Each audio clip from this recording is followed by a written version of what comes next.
honoring Utah teachers. But we can't do it without your help. Please tell us about an important teacher in your life on the KSL Teacher Tribute Wall, presented by Cypress Credit Union.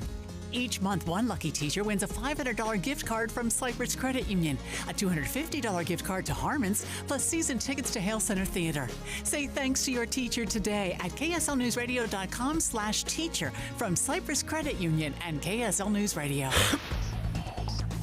Time for a look at traffic and weather together. And it's brought to you by Sinclair's DinoPay app. Save up to 20 cents a gallon. Andy's back in the traffic center. Well, traffic is a little bit slow going up Foothill near 1700 South. Our I-15 delays have cleared out other than a heavy stretch right around 1300 South in South Salt Lake. You will see some delay, though, on 123rd South going from I-15 over to the east side into that part of Sandy Draper. Glenn? Up in Weber and Davis counties, we're looking pretty good. If you're over in West Point, you got a little bit of slowing way out there. If you're on 4500 West, that is kind of past the golf course on down to the other golf course down there. So some golf course action going on. Otherwise, a little bit of a traffic waiting at the south entrance to Hill Air Force Base. Eric? If you're in Utah County, you shouldn't have any trouble this morning going up from Provo to Lehigh and all the major feeders over to the freeway. Of course, you got some more congestion now, but no major delays any place out in Tooele County. SR 36 looks good as it has been all morning from Tooele City past Stansbury Park up to the Lake Point entrance to I-80. No problems this morning. Eric Butler in the KSL Traffic Center. So triple digits expected today at 101, 102 tomorrow, 99 on Sunday, which could push us into the triple digits, and then a repeat of 101, 102 Monday, Tuesday. We'll keep an eye on that 10% chance of rain as well. 81 in Salt Lake City. KSL FM Midvale. KSL Salt Lake City. From the KSL Common Spirit Health Studios, this is KSL News Radio. Utah's news, traffic, and weather station. It is 9 o'clock at KSL News Radio. I'm Tim Hughes with a look at some of our top stories.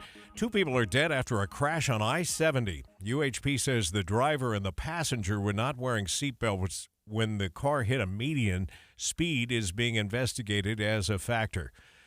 Our top national story this hour from ABC News. GOP Vice Presidential hopeful J.D. Vance took aim at the Biden administration's immigration policies during a campaign stop. At the southern border, Republican Vice Presidential candidate J.D. Vance blamed Harris and Biden for the surge of migrants coming into the U.S. They stopped deportations on day one. They stopped construction of the border wall on day one. We see the border wall sitting here, ready to be completed behind us, and that can't happen because of Kamala Harris's administration.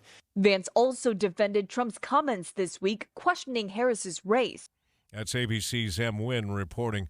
While in Arizona, Cochise County Sheriff Mark Daniels met J.D. Vance, telling our sister station KTAR he spoke to him about what he does on a daily basis and how he deals with a border controlled by the cartels. These transnational organizations that are exploiting drugs, they're exploiting people, modern-day slavery.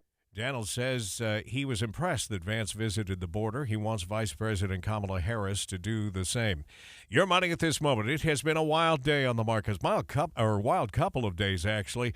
We're down 868 points now on the Dow, a loss of 137 on the S&P, and the NASDAQ is off 535 on the heels of those jobs numbers this morning. Coming up, it's just going to be hot, and unfortunately the smoke is also going to factor into this with some health warnings out there. We'll take a look at your weekend forecast next. KSL News Time 9:02. It's a priority for us at this station to bring you all sides of a story and to talk about the news fairly, completely. Get all the facts and be really aware. Utah's Morning News with us, Tim and Amanda. Weekday mornings 5 to 9 on KSL News Radio. Hey, this is Dan, the laptop man from PC Laptops. Let me tell you an amazing story.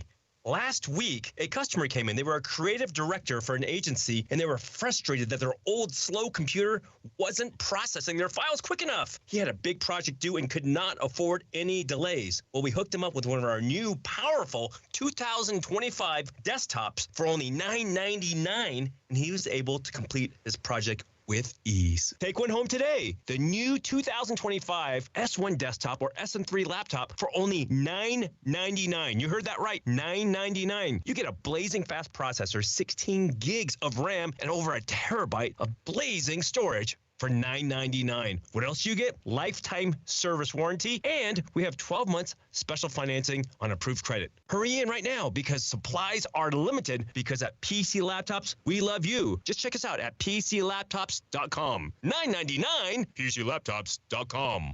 Hey, Utah! When it comes to guiding the growth of our state, you buzzed in with your comments, and we listened to what you had to say. Your feedback on the future of Utah's housing, water, transportation, and open space will continue to help our leaders make important policy decisions, preserving and improving our high quality of life in meaningful ways for years to come. So, thanks for speaking up. Learn more about our state's future at guidingourgrowth.utah.gov. Jeff Kaplan. When you're online, that's sometimes a source of fourth-hand information. Somebody does the reporting. Another website Googles, they find it, they rewrite it, and by the time you read it, you know the old game telephone. But KSL is a source of primary information. We have reporters on the street. They're out in the field finding out the details. And the difference between online and KSL News Radio, night and day. Jeff Kaplan's Afternoon News, 3 to 7 on KSL News Radio. That precious cool air inside your house shouldn't be seeping out through old drafty windows, but if it does, get stylish new windows and frames at factory direct pricing from Advanced Window Products. This is Jeff Kaplan. Advanced Window Products has been building windows here in Salt Lake City for 38 years. But even if you don't need windows, they can give your interior a fresh new look with blinds, shades, and shutters from Graber. They offer custom crafted window treatments featuring the trendiest designs, premium materials, and quality without compromise. Advanced Windows offers start-to-finish service with shorter lead times so you get your custom blinds, shades, and shutters sooner. Call them for a free in-home consultation with their designers. It's a no-pressure experience, and if you need new windows, $2,500 off on 10 windows or more, or if you need window treatments, it's Advanced Window Products, 801-850-9100. That's 801-850-9100, or go to advancedwindowsusa.com. Traffic and weather together, brought to you by Sinclair's DinoPay app. Save up to 20 cents per gallon. Len, how are things looking? Well, Tim, looking much better there on I-80. That is finally gone. The eastbound crash at 700 East, and traffic, good flow, was already backed all the way up to I-15. Now you're free to flow right through there, I-80, either direction, looking good through the city and South Salt Lake as well as Sugar House. And up there, as you make your way past East Canton, you got a little bit slow traffic as it makes its way toward the summit, and then up at Kimball Junction as well. Otherwise, we're looking pretty good this morning. I-15 in good shape all the way through from Ogden to Provo and on beyond. Len Thomas in the KSL Traffic Center.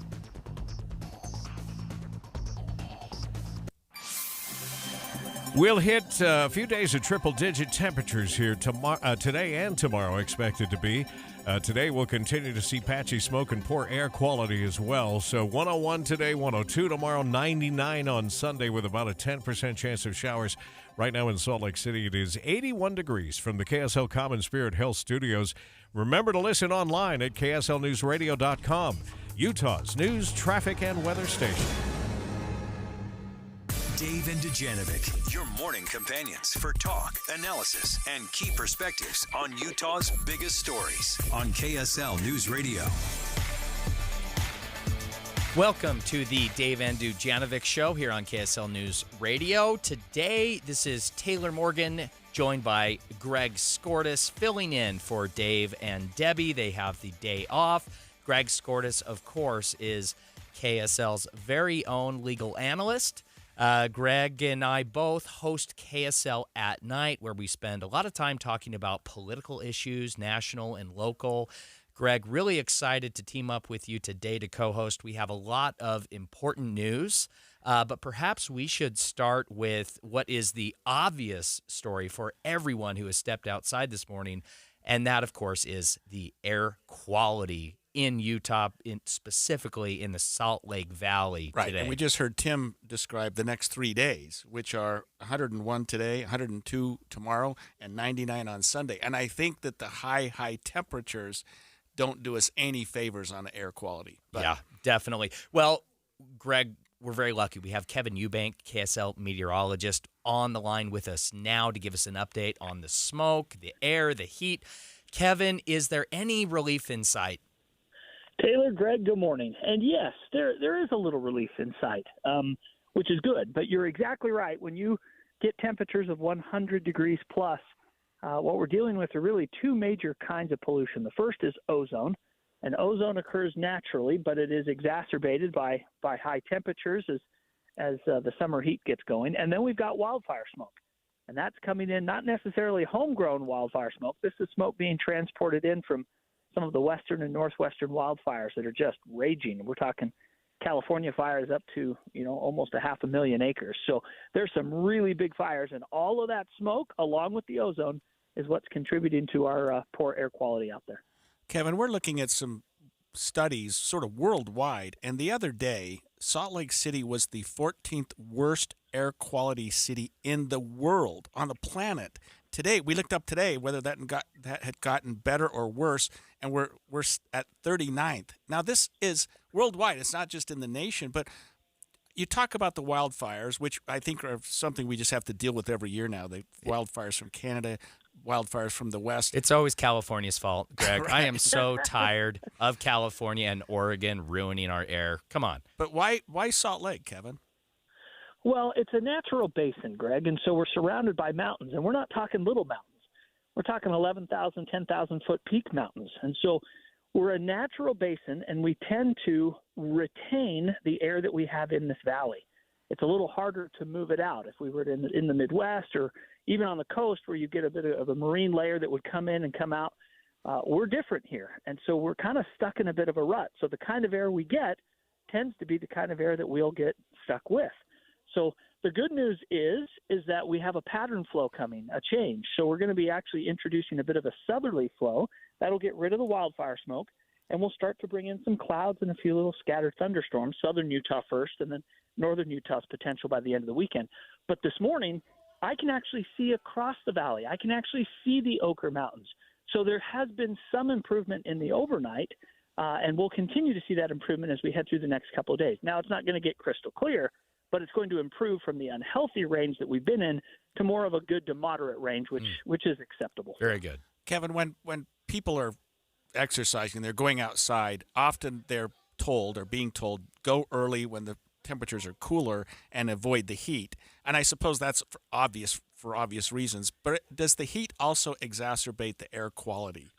It does. So the same reasons that we tell people to exercise early because of heat, same thing happens for us in the day. The morning hours are better for ozone. The later hours in the afternoon are worse because the hotter the temperatures, the more we get things going on in the atmosphere. So yes, early in the morning or late at night are the two best times for both air quality and really air temperature. And it's interesting because, Salt Lake is so bad. Taylor and I were sort of joking. We're looking at some of these other cities worldwide and going, we're worse than Tehran. We're worse than, some of these other jurisdictions. Hey, let's be careful, Greg. That's for air quality. Oh, yeah. There's a lot of other things we're better at. Thank you, Kevin. Okay. Thank you. We always have to keep Greg in check around right. here. Appreciate your air help. Bad. Everything else really, really, really good. Kevin, what are some other tips that our listeners need to know to stay healthy when the air is this bad? Well, the first thing is indoor air quality is where you're living and spending your time. So make sure you're checking your furnace filters. Make sure if you're sensitive, having a good air filtration system or even a portable air filter can make a huge difference right where you are and your overall personal health. So things you can do inside help. And then limit outdoor exposure when you can. Smoke is different than what we typically deal with in the winter. You could go up into the mountains and get up into the ski resorts and get away from all of that inversion. Smoke's not like that. Smoke is atmospheric. It distills from the top down, and so you really can't escape it. You just kind of have to hunker down and find places that are air clean because of some of the things we've got. Regrettably, you try to go outside naturally, and it's pretty rough. Are we in a place, Kevin, where we just have to expect these wildfires every year? I mean, I don't remember as a child growing up here the horizon being so orange when the sun's setting or when the moon's rising. But these wildfires, and it's beautiful in one respect, but it's heartbreaking in another. It just seems like the wildfires start late June, July, and they just continue until the fall. Is that something we just need to be expecting from now on? Yeah, it used to be that we had a wildfire season, and now wildfires are a year-round issue. And there's probably two reasons to that. Number one is the forest management policies over the last decade have been a little different. So we have a lot of growth. And then number two, the amount of people that we keep introducing into the urban and wildland interface is huge, both living and recreating. These fires are human caused. These are not natural occurring fires. These are human caused, the majority of them. And they just get so big and out of control that they last not for weeks, but for months. So in part, it's our growth and our intrusion into these places, and then it's just our own good decisions. It's being fire sense. It's being aware of what's going on. So I wish I could say that, no, this is just a little spike. It's not. It's been a trend now for several years. It will likely be a trend. When these fires get started, they're bigger, they're harder to control, and that's a combination of heat, dry conditions, forest management, and location of where these fires are starting. They're out in areas that can get very rural very fast. And so it's us, Greg. I wish I could say it wasn't, but humans are the ones that are really contributing to this. And if we can be better, hopefully we can mitigate those. But as we all know, it only takes a spark. Yeah. So. One last question, Kevin. It's been a dry couple of weeks. Is there any rain coming in the horizon? Do we have any moisture at all to look forward to? We do. Like that pattern shift I talked to you about before, we're going to get a little surge of a mini monsoon, some southern storms creeping in as early as today into southern Utah. So if you've got weekend plans in the Slot Canyons or southern Utah national parks, you need to be aware that there could be closures, and you just have to be very vigilant about what's happening. We've already lost some people to flooding this year. So, but yes, there will be a little surge of moisture. That's not going to be huge. It's not going to be these ginormous rainstorms, but we're definitely going to see a little change here in the next couple of days. Cannot wait for that pattern shift. Kevin Eubank, KSL meteorologist, thank you so much for joining us. Thanks, you guys. Have a great day. Greg. Good news, bad news. I guess we're getting better. Something to look forward to. Right. There is a break coming. Hopefully our air will get cleaned up. We'll get a little moisture. All good things. Coming up next, Greg, we are going to have a conversation about a very, very tragic story.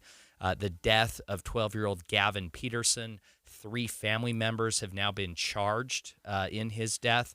We will talk all about that coming up after the break. Finally, Friday.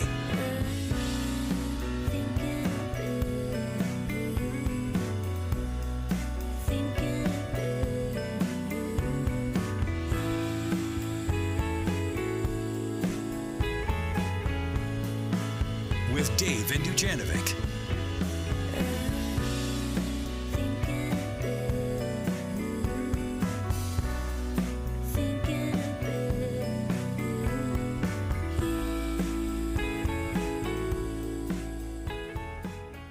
Don't let this happen to you. The place not to be is I-15. Too late for that. I am stuck in this mess now. Before you hit the road, check the road. Ricky, it's been kind of a nightmare this afternoon. It's been awful. Stop and go. Okay, yeah. I'll just pull off and get a hotel for the night. Own the road, or it will own you. Grasshopper. Traffic and weather together every 10 minutes on the 9s, every morning and afternoon on KSL News Radio.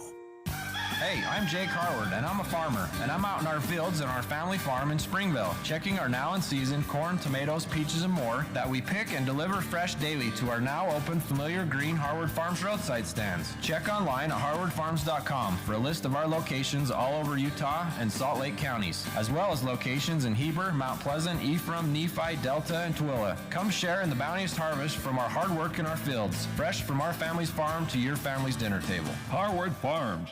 For the right repair and the right paint, the right choice is manufacturer-certified Martins Collision Repair. Hi, I'm Tiago Martins, and few have met the rigorous certification by Kia, Ford, Infiniti, Chrysler, Jeep, Nissan, Hyundai, and many others. But it's one more reason that Martins is your right choice. Check online at martinscollision.com. On State Street in Orem and in Salem, we work with all insurance companies. The right repair, the right paint, the right choice. Martins Collision Repair. Whether you own a local business or a global one, you're always looking for ways to position your operation to create opportunities and move on them faster. With Bank of America, you get access to experts, award-winning insights, and business solutions so powerful, you'll make every move matter, locally and globally. Visit bankofamerica.com/banking for business to learn more. What would you like the power to do? Copyright 2024 Bank of America NA. Your gas light's on. We need to fill up. Gas around here is too expensive. Don't drive all over searching for the lowest prices. Just download the free Upside app and get cash back for every gallon of gas you buy. I've already made around $200. You can make that kind of cash back just for buying gas? I'm stopping now to download Upside and fill up my tank. Download the free Upside app to earn real cash back every time you buy gas. Cash out anytime to your bank account, PayPal, or e-gift card. Download the free Upside app now and use promo code GIFT for an extra 25 cents per gallon cash back on your first fill up. That's promo code GIFT. Business owners, get schooled on the ABCs of asphalt and concrete before fall. Visit GoPaveUtah.com. Utah delivers more. Let me ask you a question. You have a best friend? How big would it shock you if somebody told you that your best friend just killed somebody? 911, what's your emergency? Someone on the other line said they kidnapped my son, and they're demanding $500,000. On September 12th, 1995, 12-year-old McKay Everett disappeared from his home in Conroe, Texas. It was a crime that shocked the community because the suspect was so unlikely, so unexpected. Former high-ranking police official, he'd run for sheriff at one point. Law enforcement personnel were pretty much split down the middle over whether or not he actually did this. And to this day, McKay's mother, Paulette, still feels that justice was never truly served. I've asked myself so many times, what in the world happened? Ransom is available now. Listen at ransompodcast.com or wherever you get your podcasts. With the three things you need to know this hour, I'm Tim Hughes. First, 2 people are dead after a high-speed chase in Emery County. Both were ejected from the car and were not wearing seatbelts. Second, Vice President Kamala Harris's campaign raised $310 million last month. That's well above the $138.7 million that former President Donald Trump's team raised. And third, Guardsman Pass will be closed next week between the Winter Gate and the Pass Overlook for repaving. It's part of UDOT's SR 190 pavement preservation project. We're going to look for a high today, triple digits, 101, and right now in Salt Lake City, it's already 81 downtown. Now back to David Dujanovic on KSL News Radio. David Dujanovic. And you're back with us on the Dave and Dujanovic Show, except today you have Taylor Morgan and Greg Skordas. And Taylor, there's been a case in the news over the last week that involves this 12-year-old Gavin Peterson who died of severe malnutrition. I read some of the police reports, and they talk about how his organs literally broke down. It's tragic, from what terrible was going story. on. Yeah. And the focus for most of the week was it related to some school officials, the people that worked at the lunchroom, who reported this to DCFS allegedly, and said, "Hey, this kid's emaciated. He's getting he's getting food out of the trash. He's asking other people for their lunch, and something's going on." And later we find out that the young man dies, and people are looking at who dropped the ball here. DCFS, should law enforcement have gotten involved? I want to shift a little bit and talk about the actual perpetrators here who have now been charged. They include his older brother, Tyler, age 21, who's charged with 4 counts. His stepmother, Nicole Scott, she's charged with a number of counts. And his father, Shane, who is also charged, I think, with between 4 and 7 counts. I mean, they're all charged with first-degree felony child abuse homicide. That's the big ticket item. They all appeared in court yesterday, and for, I think, either the first or second time, the case is sort of proceeding, and I'm reading these probable cause statements and looking at the charges here, and they're just horrific. I talked last night, I was very fortunate to talk to KSL TV's Garna Mejia, who's been covering this very closely, and we're happy to have her joining us this morning. Garna, thank you for joining us. And tell us, you either appeared or were able to watch the proceedings yesterday. To describe the defendants, describe what you saw in court. Yeah, Greg, and as you mentioned, we had this conversation last night, right, as we were trying to just really understand the charges and get weighty on them. They had their initial appearance, obviously, last week. That was a virtual appearance. It was over the course of 2 days. 2 went one day, the next one went the next day. But yesterday was the opportunity for the family, really, victims, and even just people that felt affected, felt impacted by Gavin's story, that felt like they had to be in that courtroom to sit there and watch all three, suspects come in and stand before that judge. Now, Greg, as we were chatting, that was really just, it was a formal gathering to ensure that everybody has their attorney. Emotions were still high. We saw that Gavin's biological mom, Melanie Peterson, was there. There were other women that said that they worked with Shane Peterson, that they never imagined that something like this could happen. They actually didn't even know that Gavin existed. They said that he had a picture of another child in his office, but never mentioned Gavin, didn't have a picture of him. Wow. Also, it appears, according to the court proceedings yesterday, that Scott Peterson is facing additional counts of obstruction of justice, an account of drug possession. Can you tell us about that?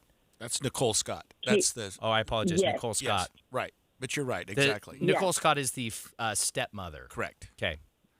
Yes. So Nicole has that additional charge of drug possession, and that's, on July 9th when deputies were there, they rushed Gavin to the hospital, but it looks like they found, drug paraphernalia inside the home. She was charged for that. Yeah, psilocybin. There's also, and they have that obstruction of justice charge as well. If you look at the court documents, those say that, I think it's about a 20-minute lapse in time when, Nicole is home, Tyler is home, and they make a phone call to Shane, who is at work, we believe, and say, what do we do?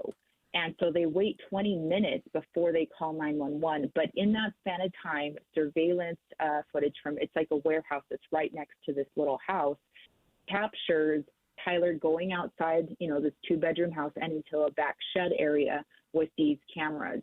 We believe that those are the cameras that they kept inside of the room where they were keeping Gavin. Yeah, I was interested in looking at that probable cause statement, and you articulated it really well there, Garna. They have these cameras, and they're seeing that between the time when the first call to Dad is made, going, hey, he stopped breathing, we need to do something, that there really isn't an immediate 911 call. They're sort of sorting some things out here and running things out to the shed and going back and forth. 911 is finally called. Paramedics arrive. They look like they perform some level of, resuscitation, whatever. But this kid is in dire straits. He dies, and it's odd here because his brother is one of the defendants. His 21-year-old brother, Dad is charged, and then stepmom has, like Taylor just said, the most charges of all. What can you say about the charge? What can you say about his older brother? I mean, in terms of, the state has put him on the same culpability level, that is first-degree felony child abuse homicide, as Dad and stepmom. Yeah, so that part has been really just interesting to speak with family members on both sides of Gavin's family, right? Dad's side, Shane's side, and biological mom, Melanie's side. And both sides are telling us, you know what, we feel, as horrific as this is, and Tyler's participation in this is, we feel that in a sense he was just another victim in all of this. Tyler, Melanie, both sides say, he's really smart, he's brilliant, he was going to be an engineer, but he has the social skills, even though he's 21 years old, of a 12 to 14-year-old boy. And Melanie says he was diagnosed with autism. And so they feel that there was this sense of manipulation, control, that Tyler was just doing what Nicole and Shane wanted him to do, one, to avoid punishment, but also because he just kind of latched onto his dad and would do anything that they asked him to do. They isolated him. He didn't have friends. He worked at the same place. It sounds like that was a short period of time, worked at the same place as his dad did. And, his mom says maybe it was just a matter of survival for him as well. We are joined by KSL 5 TV reporter Garna Mejia. We're discussing the tragic death of 12-year-old Gavin Peterson. We learned, thanks to your reporting, Garna, that, prosecutors allege that Gavin suffered for years, that he was fed only a slice of bread with mustard once a day. Of course, he died. Awful. These facts are just awful. There has been a lot of reaction by many in Utah, criticizing DCFS, wondering how could this happen. I understand that state lawmakers are now calling for some changes. Can you tell us about that? Yeah.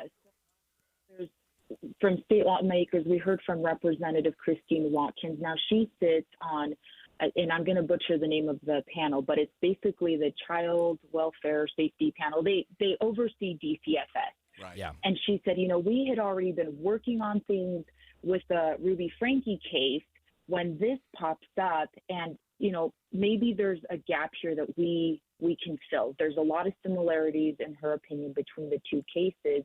And one thing that she really wanted to advocate for moving forward, this new bill that she plans on presenting, is to allow social or caseworkers to get a warrant when they feel that there isn't contact with the child, when the family's ignoring, their phone calls, to get physical eyes on the child.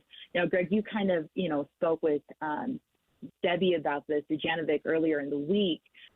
There's this additional caveat that they're thinking of doing with this bill, which would be, if the schools are calling, if people are filing reports, how many of those reports do you need before you need to go and do something and check on a child, right? Before it raises to kind of like an alert level where they must act and go and do something. Now, there's still a lot of questions, is that going to be enough? Is that going to, enable the right people to see a child and to ensure their well-being?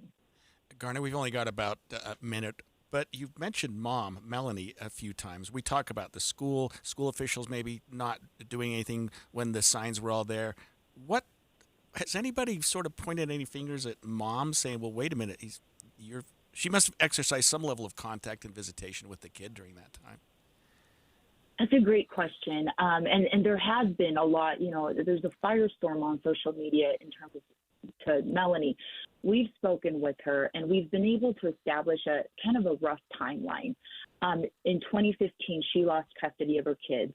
But you see her court records indicate this, going through that process of, serving her time in jail. It was for possession of marijuana, I think.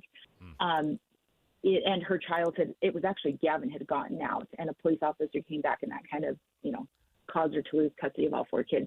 But she went through the process where she could clean herself up, went to school, did community service, did everything. She was never able to regain custody of the kids. In that time, she really lost contact with them because she alleges that Dad kind of turned them against her, made them hate her. So she really was out of contact with them. Okay. It wasn't until 2018 that one of the children, the dad decides, I don't want this kid. And he drops him off at her house. And she's like, I will take my kid back. I've been fighting for custody. I will take him. The following year, within 9 months of that, she gets the next child, the daughter that's come on camera and talked about this. The daughter starts speaking out about these very similar patterns of abuse that she was experiencing at the time. Wow. And so, yeah. We'll be following this closely, Garnet, and thank you for joining us this morning. When we come back after the break, let's talk about the latest in the CD2 Congressional District 2 results. Stay with us. 9:30 at KSL News Radio. I'm Tim Hughes. Let's look at some of our top stories this half hour. The July jobs report is out. Senior economist for Zions Bank joined us earlier in the show to go over the numbers. Last month, we grew by 200,000 jobs. For the 6 months leading into this report, we were averaging about 200,000. We were expecting about 180,000, and it came in at 114,000. 114,000 jobs created, and it also resulted in a unemployment figure of 4.3%, which was higher than expected. Spenlove says this is a relatively weak jobs report. Our top national story now from ABC News. 3 Americans and green card holder are back home.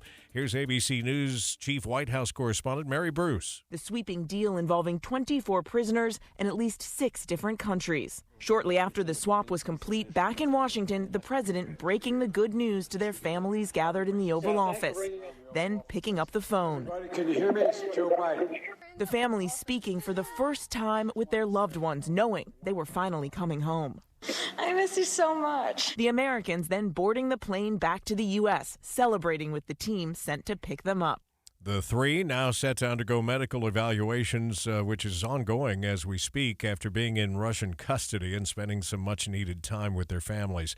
Your money at this moment. So on the heels of those jobs numbers this morning, the market started to tumble after the losses from yesterday. The Dow this hour is down another 943 points. That's 2.3%. The S&P is off 2.4% with 131, 132 now in losses. And the NASDAQ is down, closing in on 500 points. It was down over 3% just a short time ago. Gold has also jumped in on the act here.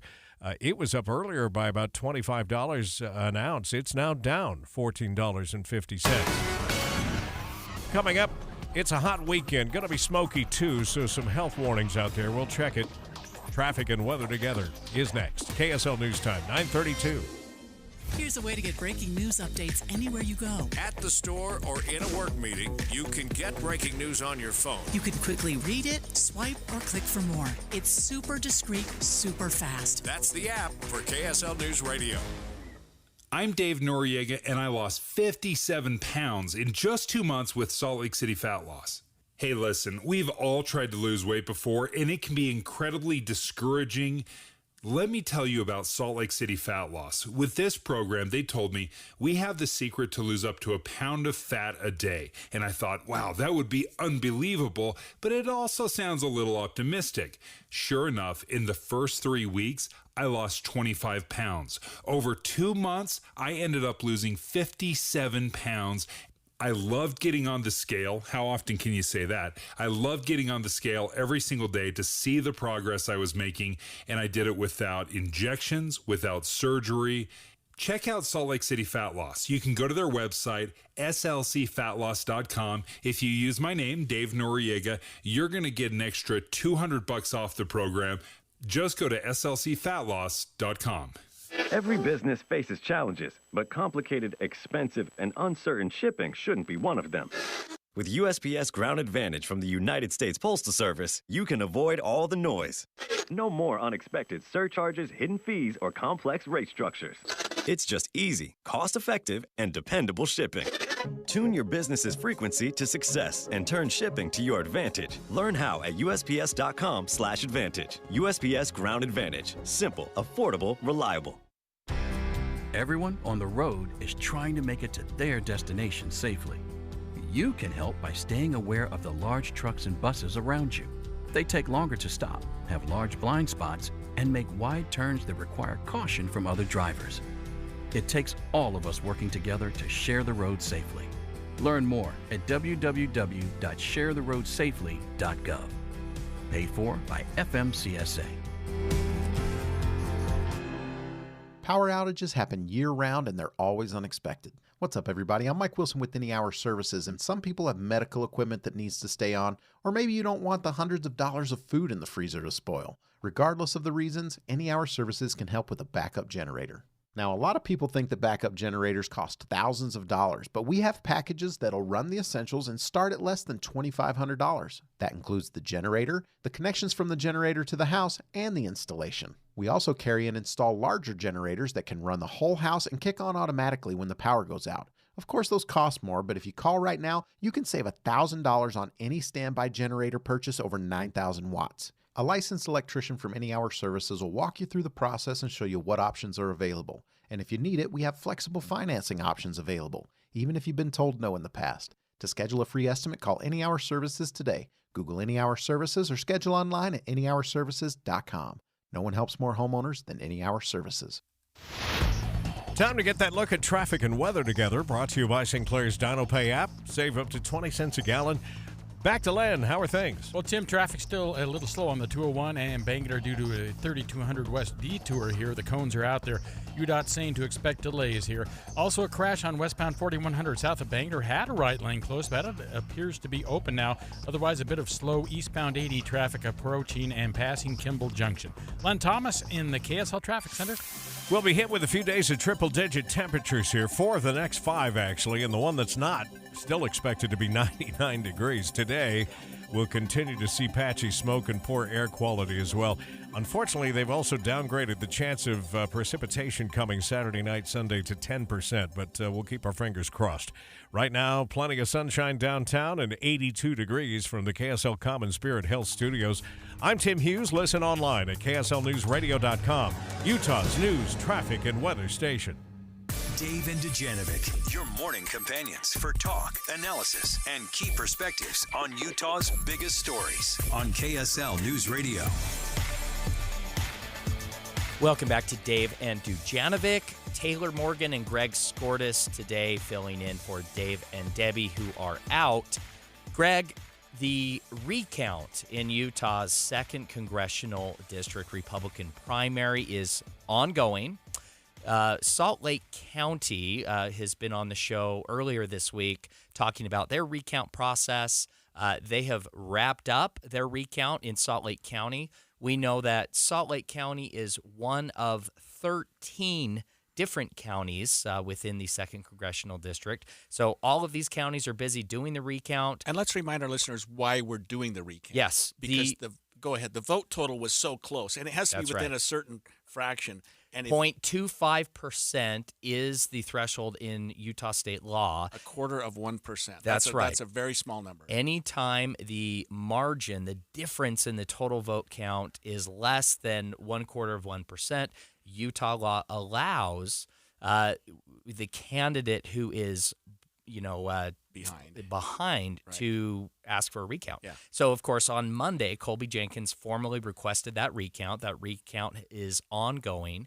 We know that recount has wrapped up in Salt Lake County, and so we are lucky to be joined by Lanny Chapman, Salt Lake County Clerk. Lanny is personally my favorite first-class county election official in Utah. Lanny, welcome to the Dave and Dujanovic Show. Can you give our listeners an update on the recount in Salt Lake County and what we can expect going forward in the 2nd District primary? Sure. Well, thank you for that lovely point. And Taylor, you're my favorite Taylor. Oh, hey, that is saying a lot because Right. there's some other prominent Taylors out there, I hear. Absolutely. So, like you said, Colby Jenkins, a candidate for the Congressional District 2 race, requested a recount on Monday. Clerks statutorily, under Utah law, have 7 days in which to run the recount. Because time is of the essence, we knew we had to move quickly. We started with a new logic and accuracy test for our recount here in Salt Lake County on Tuesday morning, followed by recounting, rescanning all of the approved ballots, re-reviewing all of the rejected ballots. Those were uncounted, that were challenged. Those are the people that received a cure letter, looking at all of the postmark dates on the 2 late ballots that were postmarked after June 24th, the day before Election Day, to ensure that we had counted every single legal ballot that we could count in the CD2 race for Salt Lake County. Followed, of course, by a post-recount audit, which we held on Wednesday. And yesterday morning, we convened our board of canvassers to certify our portion of that recount. So before we get to your findings, Lanny, can you tell our listeners what the recount looks like? And you described it a little bit about reviewing some of the mail-in. But how is the recount different procedurally than the original count? What do you do different? So different than the original count, all of these ballots have already been processed one way or another. We're taking a second look at them all. It's like holding a mini election again. Nobody has a chance to turn in new ballots or cure ballots that were left uncured, but we're taking that second look, which the statute allows for when we have such a close race, to make sure that we have counted all of the legal ballots that we should count. We have with us Salt Lake County Clerk Lanny Chapman. We're talking about the recount process in Utah's 2nd Congressional District. Lanny, what happened in the recount? Did anything change? Sure. Were there any mistakes made originally? What happened?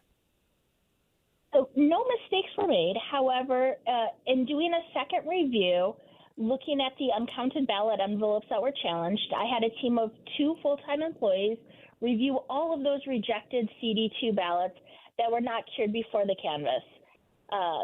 They reviewed the affidavit signatures, which is the signature on the envelope that you put the ballot in, and that's how we identify that you are who you say you are before we process a ballot. And they were able to look at them, and we found a couple that reasonably could be considered to be that voter signature. So we've added them to our count, and we added them based on that. We had 5 additional ballots, bringing our total in Salt Lake County CD2 race to 17,331 ballots cast. Now, those 5 additional ballots, did one candidate win more of those than the other? Was that an even split? How do you get an even split of 5 With number 5, votes? it's typically not an even split, but it turned out to be 3 for candidate Malloy, 2 for candidate Jenkins. Okay. So really just a single vote difference. Very, very, very. So exactly. Total ballots cast. This is. Sorry, Lanny, I was just going to say total ballots counted before the recount was 17,326. That total is now 17,331. And essentially, the difference in Salt Lake County only expanded by 1 vote in favor of Celeste Malloy. Do I have all of that correct? You have it all correct. And this is very normal. Nothing significantly changed. When we get a chance to take an extra peek at this, this is very common. It does not happen very often, so we're not used to it, but not uncommon whatsoever. Yeah, it's an incredible process. Listeners, if you ever have any questions or concerns about how Utah's elections work, you can always visit your county clerk's office. I know, Lanny, you have opened your doors to the press and to the public to watch this process and understand how it works and all of the reviews and security measures in place. So really appreciate how thorough and transparent you conducted the election and this recount, and thank you for joining the show to tell us about it. Absolutely. I forgot to say, Greg, you are also my favorite Greg. Thank you, Lanny. Thanks so much for joining us. We only got a few seconds, Taylor, but recounts are very, very rare, aren't they? I mean, we just don't see them very often. Yeah, and even more rare than recounts are recounts actually changing outcomes in elections. That said, it's a very important process provided for by Utah law. This is all a wonderful thing. It is good when our elections are competitive. Coming up after the break, Greg, we're going to talk all about the execution of death row inmate Mr. Hani. He is scheduled essentially for lethal injection next week, August 8th. We will talk about that coming up after the break. It's finally Friday. Why do I keep feeling like we've been this way before? With Dave and Dujanovic. Why do I keep feeling like a soldier in a holy war that I never signed up for?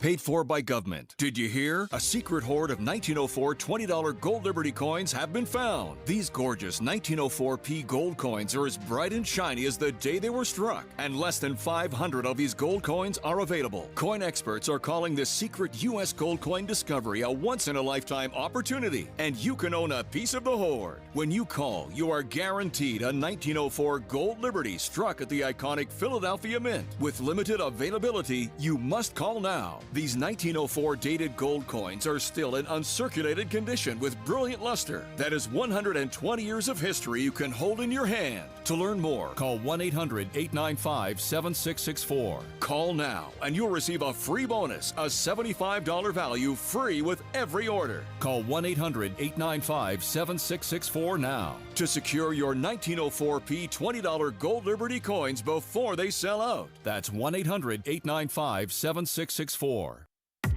KSL Broadcast Group contests are open to participants 13 years of age and older that are residents of Utah, Idaho, Wyoming, and Nevada, unless otherwise specified. Employees or agents of the station, Bonneville International Corporation, or other area radio stations, or any entity associated with the contest may not enter. Persons who have won in the last 90 days from a station contest or event are not eligible. Full general contest rules are available at kslnewsradio.com.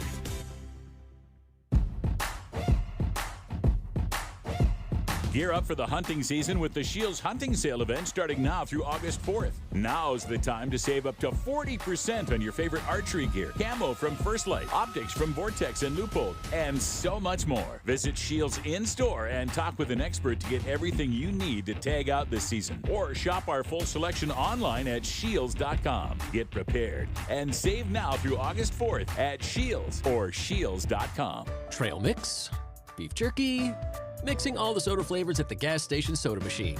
Snacks are better on the road. The gas is better when it's top tier. And the pit stop is better when there's a dinosaur there. Love the filler moments at a Sinclair gas station near you with DinoCare, our top tier gasoline. Some sweet and salty snacks for the commute, and a big green dino for the memories. Find a gas station near you at sinclairoil.com. Sinclair, fill up your life. Tim and Amanda. One of the things I love about radio is that we are all hearing it at the same time. One of the differences between that and just scrolling on your phone is that I don't know when that story was posted. Maybe an hour ago, maybe 3 days ago. To your point about who wrote it, where did it come from, and is it dated information? Our hope every day is that we can provide a more broad spectrum of information on a single topic that you can then take and make decisions on your own. Utah's Morning News between 5 and 9 on KSL News Radio. The Good Feet Store. The life you love starts here. With the three things you need to know this hour, I'm Tim Hughes. First, Utah has the lowest average student debt in the country because they use state funding to lower student costs. Second, 114,000 jobs added last month. That's 60,000 less than expected. And third, the Rural Intersection Conflict Warning System will add flashing lights and vehicle detection equipment to help drivers on US 89 and Highway 91. Going to look for a high today, triple digits. They're back, 101, and right now in Salt Lake City, it's 82 degrees. Let's get you back to David Dujanovic on KSL News Radio. The execution of Tabor and Honey. In-depth coverage on KSL News Radio. And welcome back to KSL News Radio. This is the Dave and Dujanovic Show. Taylor Morgan, Greg Skordas filling in for Dave and Debbie. And just as the lead-in said, we're getting closer and closer to an execution. And Taylor, we haven't had an execution in the state of Utah for 14 years. I know a lot of people think that because the death penalty is still on the table, that is something that's done regularly. It's not done regularly. Well, Greg, you probably count on one hand the number of executions we've had in my lifetime. It does seem, though, that lately we have had a lot of litigation, a lot of lawsuits, a lot of challenges by inmates regarding the death penalty, Greg. So it has been, I think, top of mind and in the news a lot lately. Yeah, and I'll just say this from my own experience, and I have done death penalty cases from both sides as a prosecutor and a defense attorney.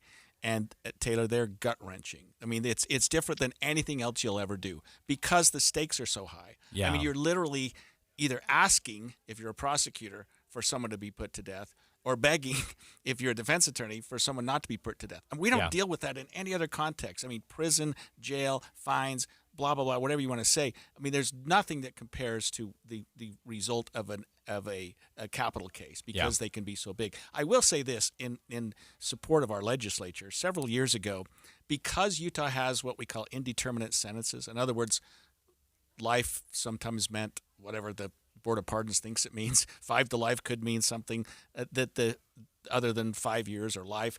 The legislature created a new alternative for jurors, and that is the life without the possibility of parole. And once that came on the table, it seems like prosecutors were more willing to allow that as an option instead of pushing forward to the death penalty. Because the problem that people had with the life sentence, where it's still up to the Board of Pardons, was, can this person ever get out? And the answer was yes, practically no, but hypothetically yes. Yeah. But now we have that option, and I think that's dissuaded a lot of prosecutors from actually going ahead with the death penalty because they can do that life without. Well, Greg, we're going to get into some of the details about the scheduled execution of death row inmate Tabaron Honey. As we mentioned last segment, that is scheduled for August 8th next week. The state is making preparations for that. We know that Honey and his attorneys have exhausted their last, legal appeals. But before we get to some of the details in this case, Greg, I want to ask you and draw upon your experience, as an attorney, as a prosecutor, as a defense attorney, as you were just describing, this process inside and out so well. Let me ask you this.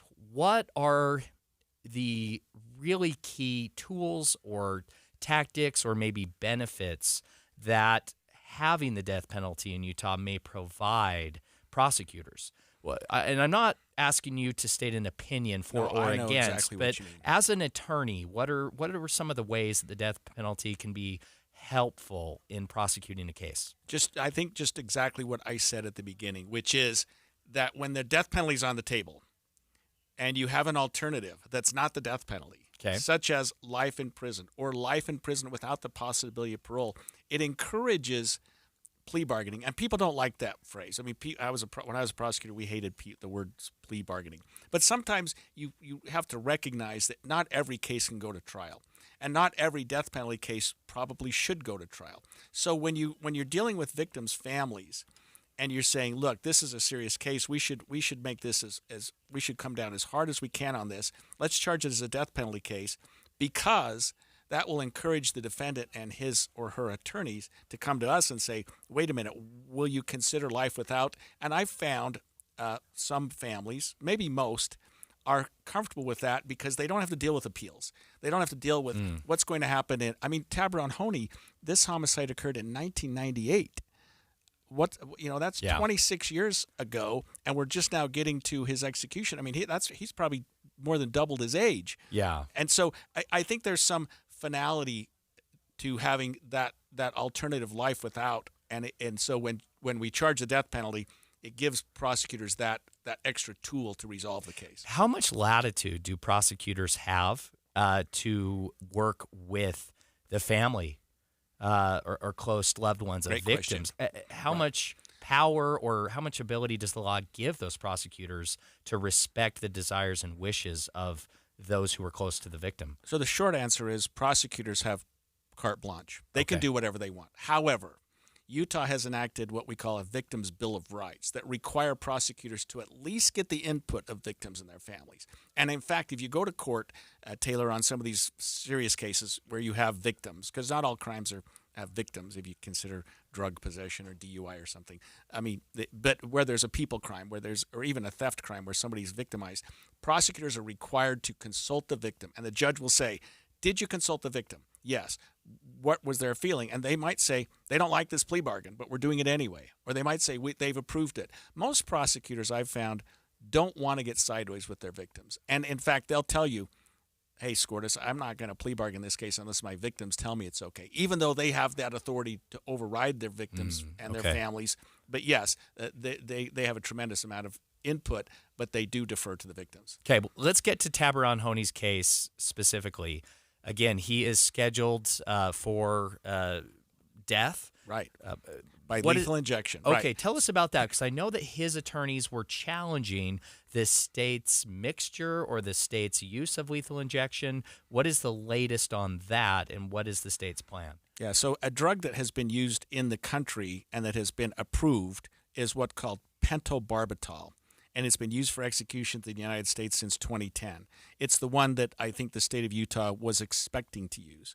However, it's hard to get, and it's very expensive. So the state of Utah proposed this three-drug, why do I keep saying judge instead of drug combination. Careful there. Yeah, that's quite the slip up, Greg. Ketamine, fentanyl, and potassium chloride. So there's three drugs that are administered in succession.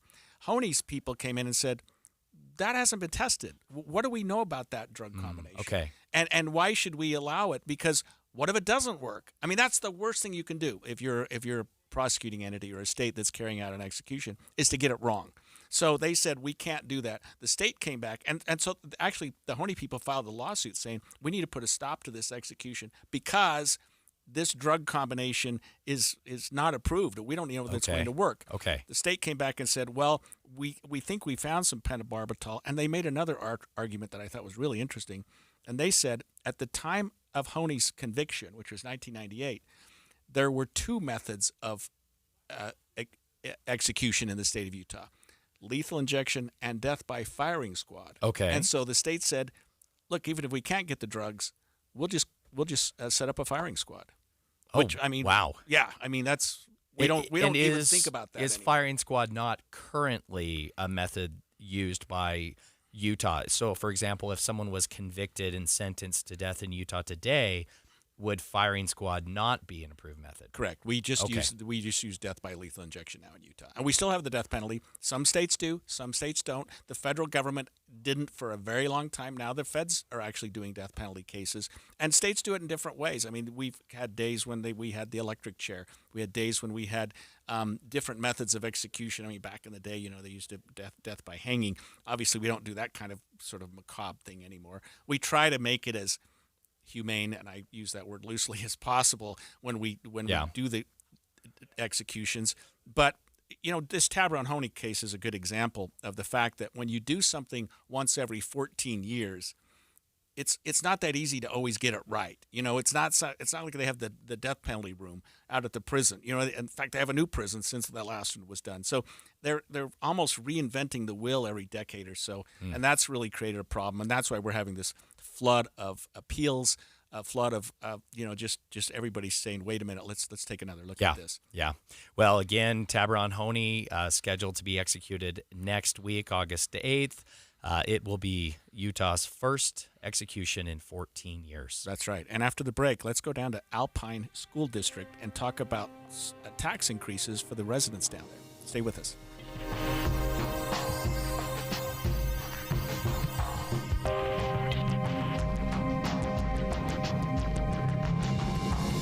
KSL FM Midvale. KSL Salt Lake City. From the KSL Common Spirit Health Studios, this is KSL News Radio. Utah's news, traffic, and weather station. It's 10 o'clock at KSL News Radio. I'm Dan Bomas. KSL's top story this hour. We have breaking news. Phil Lyman has filed a new lawsuit with the Utah Supreme Court demanding that he be listed as the Republican candidate for governor on the general election ballot because he won more than 60% of the delegate vote at convention. We'll have more details on that as we go through the legal documents here.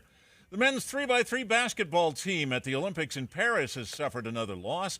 KSL TV's Sam Farnsworth has more. Jimmer Fredette showed up in uniform but never entered the game, playing more of a coaching role in this one. Canyon Berry had a chance to tie at the buzzer, but he missed. The United States falling to 0-3 after that loss. Now, I tried to get Jimmer to talk to KSL on camera. He declined, and he just told me, I'm day to day. And Fredette was injured in the last game. Our top national story this hour from ABC News. 3 Americans detained in Russia have been released. They're now back in the United States. They included Evan Gerskovich from the Wall Street Journal and former Marine Paul Whelan, who was held for over 5 years. There were more than a dozen prisoners involved, and those sent back to Russia from several other countries. Your money at this moment, a big drop on the Dow right now, down 838 points. The NASDAQ is down 379. The S&P right now down 111. And our KSL weather, smoky and hot. That's next. KSL News Time, 10:01.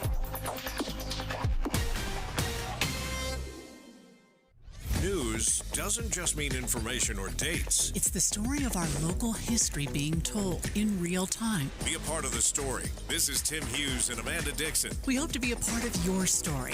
We have you covered on KSL News Radio.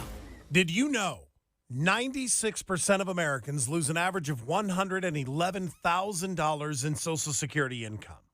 And it's because they claim their benefits at the wrong time. Don't lose $111,000 in Social Security income that's rightfully yours. Learn how you could wring every nickel out of your benefits on Retirement Solutions Radio this Saturday afternoon at 3 o'clock, right here on KSL News Radio 1027. Most people are coming in because they have a problem, and they have all kinds of hopes and aspirations and things they want to do. And they're finally walking into the Good Feet store. I'm ready to dive in there and help them find a solution to their problem. You're listening to Beth, an arch support specialist at the Good Feet store. So this woman walks in. She's literally got tears coming out of her eyes. I'm going to Turkey. I'm going to be walking and walking and walking. I've wanted to go there my entire life. I can't walk, and I don't know what to do, so help me. And I helped her. For over 20 years, we've been helping people live the life they love without letting their feet get in the way. She called me and told me what a wonderful time she had on her trip, was virtually pain-free, that I had literally saved her life. I'm gonna cry. You just can't replace that. See what we can do for you with a free personalized arch support fitting at the Good Feet store. Stop by the Good Feet store in Farmington, Riverton, or Sandy for a free fitting. Call 1-800-NEW-FEET or visit goodfeet.com. When it's hot like this, air conditioners struggle to keep up. Parts are under more stress, and sometimes those parts fail. What's up, everybody? I'm Mike Wilson with Any Hour Services, and no one helps more homeowners maintain and repair their air conditioners than Any Hour Services. As a matter of fact, last year, over 32,000 homeowners called Any Hour Services for help maintaining and repairing their systems. Any Hour Services has over 100 HVAC technicians to help with everything from maintenance, repair, to installing a new system. This summer, there'll be a lot of people told they need to replace their air conditioner, and they'll wonder, do I really need to? If you're told you need to replace your air conditioner and you still have questions, Any Hour Services can give you a second opinion and let you know what options are available. Maybe it just needs a little maintenance or a small repair. Maybe it does need to be replaced, but if you don't feel good about being told you need to replace your air conditioner, don't ignore those feelings. Call Any Hour Services for help with air conditioner maintenance, repair, or to schedule a free second opinion. Google Any Hour Services or schedule online at anyhourservices.com. No one helps more homeowners than Any Hour Services. This song doesn't have a name, but if it did, it'd probably be something about togetherness, because it's a collaboration, not between pop stars and producers, but between music therapists and kids. Music therapy is a treatment that doesn't involve medication or needles, and it's been proven to help children manage pain and contribute to faster healing. So it shouldn't surprise you, it's our favorite song. And just one way we partner with you for a life well lived. Intermountain Health, the power of we.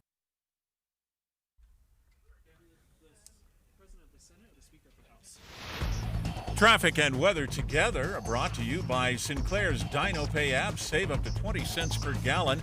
And here's Lynn Thomas. Thank you, Dan. We're here in the scanners of a crash around 300 East, 200 South. Can't find that just yet. But construction in Bluffdale, a short stretch of eastbound slowing where Bangalore swings around on the south end of things to 2700 West. As a little bit of construction again. Traffic flow is looking good this Friday, but the construction monster rears its head all over the valley, so one of these to be aware of is the on-ramp from northbound I-15 to eastbound I-215. That's going to close each night along with westbound I-215 on-ramp at State Street. Lane closures along westbound and eastbound I-215 in Murray to watch out for. I'm Len Thomas in the KSL Traffic Center. Look for smoky sunshine again today with a high around 101, 102 tomorrow, 99 on Sunday. Some of the smoke could thin out during the weekend. And right now, we're at 89 degrees. I'm Dan Bomas from the KSL Common Spirit Health Studios. Listen online at kslnewsradio.com for Utah's news, traffic, and weather station.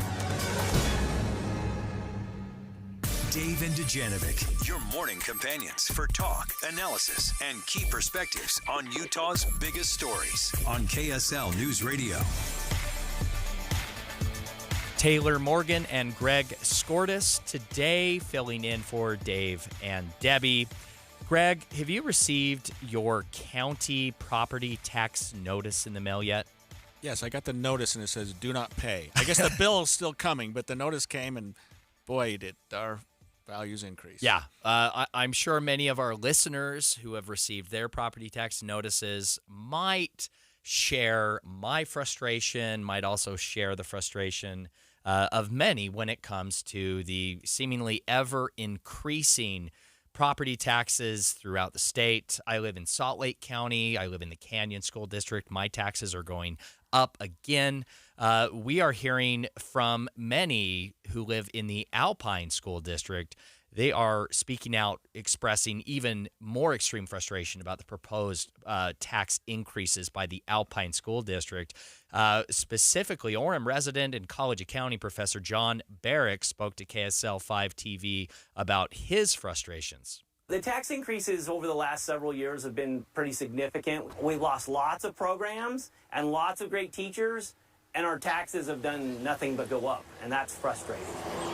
You know, I think it's interesting, and I'm looking forward to interviewing our next guest, but we've been told that the fact that your property values go up, the fact that home values increase should not, and actually in some respects cannot, make your taxes increase commensurately. In other words, you know, because all our homes have gone through the roof in terms of their value. Right. Double, triple, but taxes aren't supposed to double and triple just because of that. However, I think policymakers and people who are assessing taxes are going, hey, wait a minute, these people are worth a lot more money than they were a year ago. Let's find a way to increase the taxes. Yeah, no, it's a good point, Greg. In the Alpine School District, taxes have gone up 6 times in 10 years. So can certainly understand the frustration there. We want to bring on Mala Armstrong, who is vice president of the Utah Taxpayers Association. The Utah Taxpayers Association is an independent, nonprofit, watchdog organization here in Utah that keeps an eye on these kinds of tax issues. Mala, welcome to the show. What can you tell us about this proposed tax increase in the Alpine School District? Yeah, thank you for having me.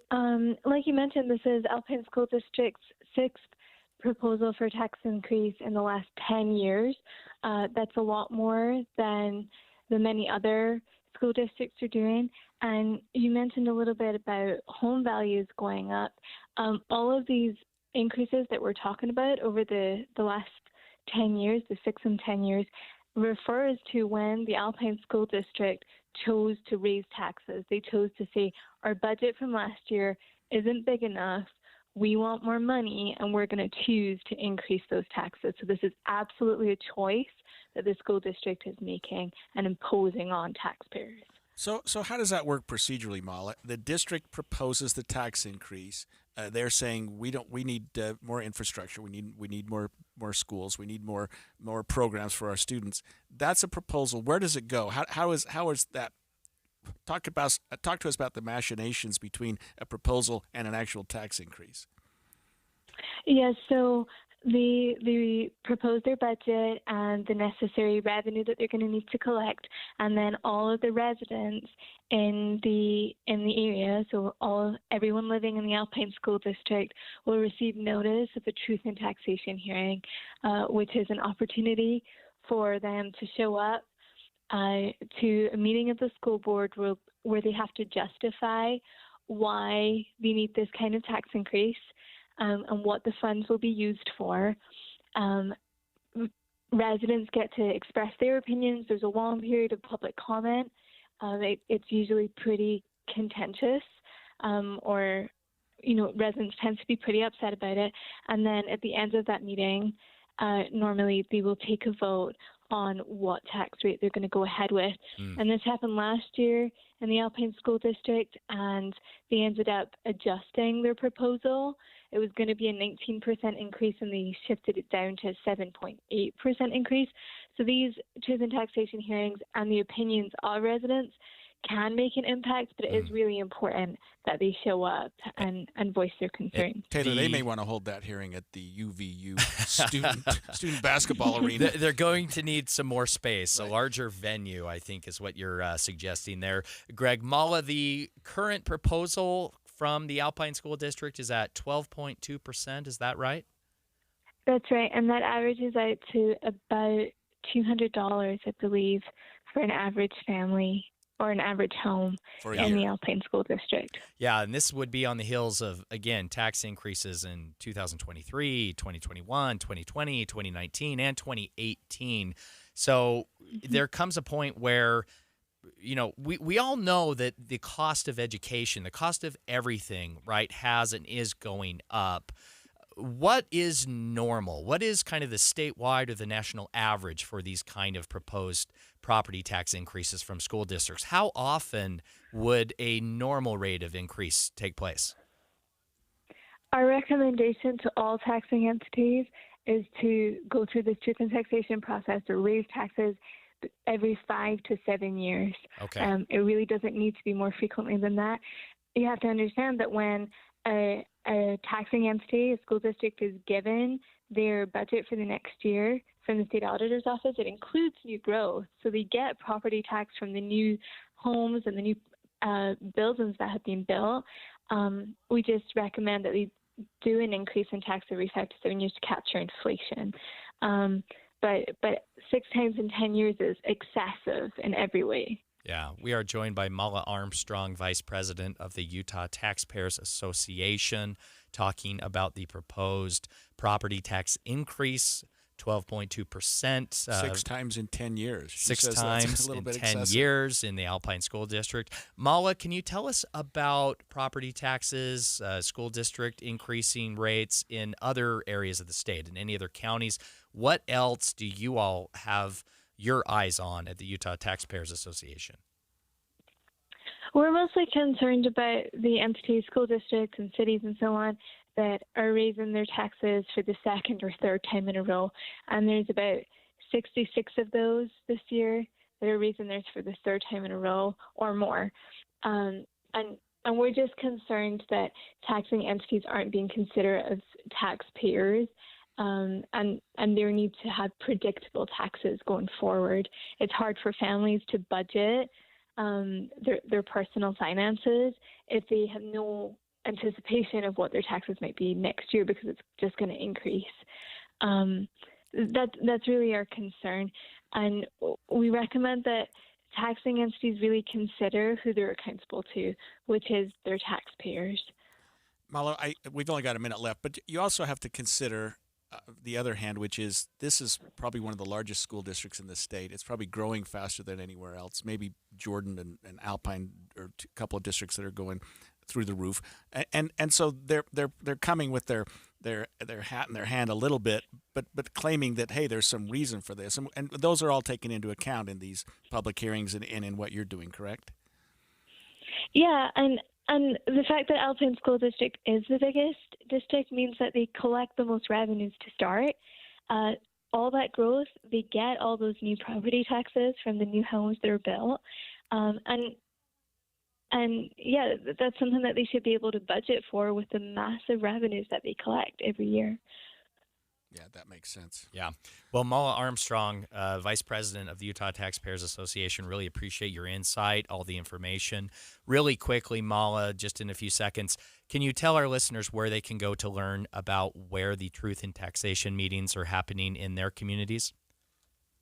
Yes, you can go to the Utah Public Notices website where you'll find the public notice for your taxing entity, and that will give you the information on when and where the hearing will be. But they're all coming up in the next couple of weeks in August. Excellent. Listeners, you will want to make sure you don't miss those meetings. That is your chance to have your voice considered and potentially drop those tax rates. Greg, coming up next after the break, we are going to get into a breaking, developing story about a new legal challenge regarding who should be Utah's governor. That is coming up right after this. Finally Friday. Outside the winds are blowing high. Will you stay by my side? With Dave and Dujanovic.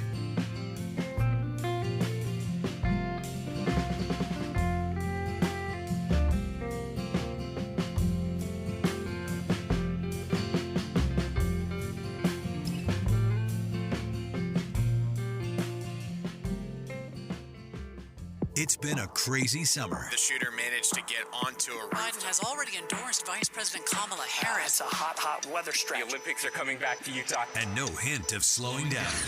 Tim and Amanda get you caught up on what happened overnight from 5 to 9. Dave and Debbie and Boyd Matheson take a deep dive on the day's biggest stories from 9 to 3. And Jeff Kaplan gives you his trademark Minute of News for your drive home. We have you covered all summer on KSL News Radio. Hi, I'm Jake Harward. I'm a farmer, and it's time to get your water boiling because Harward Farms green roadside stands are now open. We have a passion for growing the sweetest, freshest, locally grown, non-GMO corn anywhere that we pick and deliver daily to our now open, familiar green Harward Farms roadside stands. Same goes for our now in season tomatoes, peppers, peaches, and more. We are the original green roadside stands at 21 locations in 7 counties. Click online to harwardfarms.com for those locations. Fresh from our family's farm to your family's dinner table. Harward Farms. Hey, I'm Jake Harward. I'm a farmer, and I'm out here in one of our fields on our family farm in Springville, checking our now-in-season corn, tomatoes, peaches, and more. Sure, farming's hard work, but watching the daily growth nurtured by the summer sun and our rich, fertile soil is in many ways its own reward. And sharing our bountiest harvest with you makes it all worthwhile. Click online to harwardfarms.com for a list of locations for a familiar green Harward Farms roadside stands throughout Utah. Fresh from our family's farm to your family's dinner table. Harward Farms. It's the movie show, guys. Andy Farnsworth and Steve Sales broadcasting live today when we start our show in about 45 minutes from one of our favorite places to be, Hale Center Theater. We're joined now by Sally Dietlein. Sally, we don't even want to waste any time. It is the 40th anniversary of Hale Center Theater, and I'm looking, and today's the big day. When you have the movie show on, that means the mailers went out for the following season. Begun, drum roll. Oh, drum roll. Listen, I can't wait. You got to tell us, what are some of the things we're going to see next year?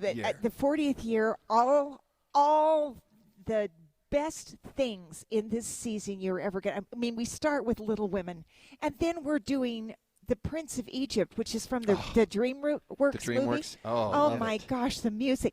Finding Neverland, and it was the that was the movie with Johnny Depp before and Kate with Johnny, Winslet. and then it went on to be Finding Neverland for the stage play, the musical. My little secret favorite in here is 12 Angry Men. This is from the 1947 made-for-television movie, and I am telling you, there is no better script. I love this thing. Footloose, the musical. That was Everyone's also been moving. thinking about Footloose because of... Yeah, we're just off the heels of their 40th. Wow. So this is kind of their 41st year. We have the musical comedy Murders of 1940, which is not a musical, but it's about people who write musicals, and it has a little music in it. So fun. Oh, that sounds hilarious. It's going to be great. Sister Act, another brilliant piece that people just love and want to. I mean, it's just joyful. And then we've been holding back. We just barely were able to announce our last show of the year. Frozen. Frozen is coming to Hale Center Theater. And my gosh, if you only knew how amazing this is going to be on our stage. This place is going to be overrun with girls of all ages. Yes! And that will be the best. That's one of the fun things, is coming and seeing parents with their kids, and you get to see a new generation getting introduced to the thrill and the enjoyment of live theater. So here's your chance. Can you pre-purchase 2025 season tickets already? Right now. All right, so here's the number you want to do, 801-984-9000, or go to hct.org. We've got a lot of fun stuff to talk about on the movie show today with Sally Dietlein at Hale Center Theater. Every business faces challenges, but complicated, expensive, and uncertain shipping shouldn't be one of them. With USPS Ground Advantage from the United States Postal Service, you can avoid all the noise. No more unexpected surcharges, hidden fees, or complex rate structures. It's just easy, cost-effective, and dependable shipping. Tune your business's frequency to success and turn shipping to your advantage. Learn how at USPS.com/advantage. USPS Ground Advantage. Simple, affordable, reliable. Hey everyone, it's Ted from Consumer Cellular, the guy in the orange sweater, and this is your wake-up call. If you're paying too much for wireless service, you don't have to keep having that nightmare. Consumer Cellular has the same fast, reliable coverage as the leading carriers for up to half the cost. So why keep spending more than you have to? Seriously, wake up and call 1-888-FREEDOM or visit consumercellular.com. Savings based on cost of Consumer Cellular single line 1, 5, and 10 gig data plans with unlimited talk and text compared to lowest cost single line postpaid unlimited talk, text, and data plans offered by T-Mobile and Verizon January 2024. Hey everybody, it's Casey Scott, and I have a podcast called Project Recovery. I talk about my own journey from addiction to a lifelong one in recovery. I'm joined by my good friend and a clinical psychologist, Dr. Matt Woolley. You know, it's your story, Casey, but we also hear inspiring stories of others who join the show from rock bottom to living a life of recovery. That's Project Recovery, a show about addiction, but more importantly, it's about recovery. Follow us for free on KSLpodcast.com or wherever you get your podcasts. With the three things you need to know this hour, I'm Dan Bomas. First, Phil Lyman has filed a new case with the Utah Supreme Court after his loss in the Republican primary election. Second, 2 people died in a rollover accident during a police chase in Emery County. And third, the prisoner swap that brought 3 Americans back from Russia involved more than a dozen prisoners from 6 countries. 87 degrees and sunny in Salt Lake City. And back to Dave and Dujanovic on KSL News Radio.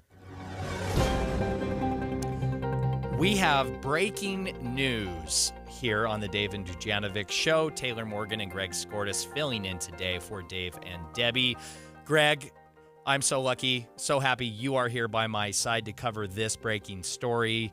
Of course, Greg Skordas is KSL's legal analyst. Greg, it appears as if Phil Lyman has filed a new motion with the Utah State Supreme Court. As I understand this, Greg, he is calling for the immediate removal of Governor Spencer Cox and Lieutenant Governor Deidre Henderson. What is this new lawsuit from Phil Lyman? So I got to break this one down for you, Taylor. You've been reading this. Right, I've been trying to read this for about a half an hour here, but it was a lawsuit filed yesterday. It's actually what we call a petition for an extraordinary writ. It's not the lawsuit in the classic sense in that it wasn't filed in a trial court. He filed it directly with the Utah Supreme Court to declare, like you just said, who our governor is going to be, and for injunctive relief. Basically, the injunctive relief is this: putting Phil Lyman on the ballot. What he's saying is that he got 60% at the convention, period. Okay. And under Utah Constitution, under the history of Utah law, that makes him the presumptive candidate. He's complaining about the signature gathering process, and he's really concerned about the lack of transparency and sort of claiming that, look, I'm trying to get information about these signatures, trying to find out how they were validated, how they were collected. Nobody's giving me that. And so he's claiming that the governor and the lieutenant governor have engaged in what we call malfeasance in office. And he's asking, in connection with this writ, that they both be removed and that the Senate president, Stuart Adams, act as governor from the time being until the election is certified in January of 2025, after he presumably would win the race. Interesting. Okay. Well, let's perhaps take a step back, refresh on this. Our listeners may recall, of course, that Phil Lyman, Representative Phil Lyman, who I believe still currently serves in the Utah State House of Representatives. He is from Blanding, Utah, southeastern corner of the state, beautiful area. Phil Lyman ran in the Republican primary election for governor, challenged Spencer Cox there. And, of course, Phil Lyman was nominated by the Republican Party state delegates at convention. He won, I think, just over 60%. You mentioned there, Greg. That is a grand total of about 2,800 some odd state delegates at convention. So then he qualified for the primary election. Governor Cox also went to convention, did not win at convention, but did qualify for a spot on the Republican primary by gathering signatures from approximately 28,006 registered Republicans in Utah. And so the primary election was held, and Governor Cox did beat Phil Lyman in that primary. But according to this, the latest petition or legal motion or lawsuit, call it what you will, from Phil Lyman, he is again alleging that somehow that election was flawed. Right. And he has sued already 2-3 times, Greg. And lost every time. Right. This is an interesting lawsuit in another respect, Taylor. He files this pro se, which means he's his own attorney. There are no attorneys on this caption. Okay. Now, I will just tell you this. I don't know Phil Lyman very well, but an attorney drafted this. Somebody helped him draft it. I mean, he may be a brilliant man, and I'm not saying he's not, but by trade, I believe he is a CPA. He's an accountant professionally, not an attorney, is my understanding. The legalese in this leads me to conclude that he had an attorney help him. Why he filed it pro se, I don't know. It could be because, and I'm not saying this tongue in cheek at all, no attorney was willing to put his or her name on this. It also may be that he just was in such a hurry to get it done and just thought he would do it. But he's filed it pro se. He sued 4 individuals, Spencer Cox, and that is to have him removed effectively. Deidre Henderson, Lieutenant Governor, to have her removed effectively. Robert Axon as the Republican Party chair, and the reason he sued Axon, Taylor, is to have Axon ordered to put him on the ballot. And he sued the Utah Republican Party for the same reason. So he sued them for what's called injunctive relief, enjoining them to put his name on the ballot. So Cox, under this lawsuit, Cox, you're done. You're gone. Deidre Henderson, you're done. Then the Senate president would appoint her successor. So Stuart Adams would have a lot of power here in a couple of days. And Robert Axon, you're ordered to put Phil Lyman's name on the ballot. Utah Republican Party, you're certifying him as your candidate. That's what this lawsuit asks for. It was filed yesterday. It's a long lawsuit. It's well written. It's probably 20 or 30 pages, including a number of exhibits and whatnot. And I'll say this: there seems to be more and more concern about 2 aspects of our voting. One is the signature gathering process, and another one is, and we'll talk about this. We talked about it a little bit earlier, but we'll talk about this after the next break. The mail-in ballots and how that's all counted. So Utah's election system, which has been the model of the country for years and years, is all of a sudden being challenged in every respect. Does the signature gathering process really coincide with the state constitution? Do the mail-in ballots really disenfranchise voters because if you get it postmarked a day late, you don't get counted? So a lot of these things are really going to be hit hard. I hope the legislature addresses all this in its next session. I sense they will.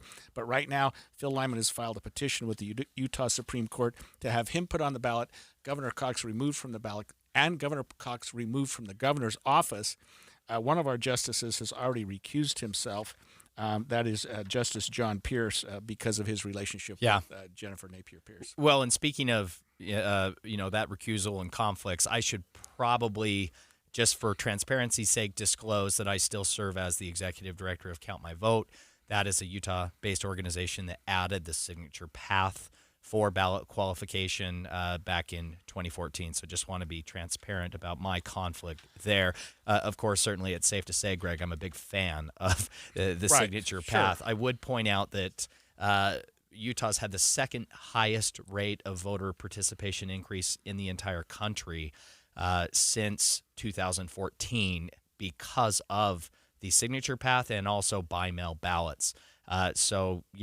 Good questions about the process. We should always have an open and transparent process, but we have competitive elections, Greg. Right. And I personally, my opinion is I think that's a great thing. We will continue to watch this developing story. Greg, really looking forward to your insights on this as we continue coverage here on KSL News Radio.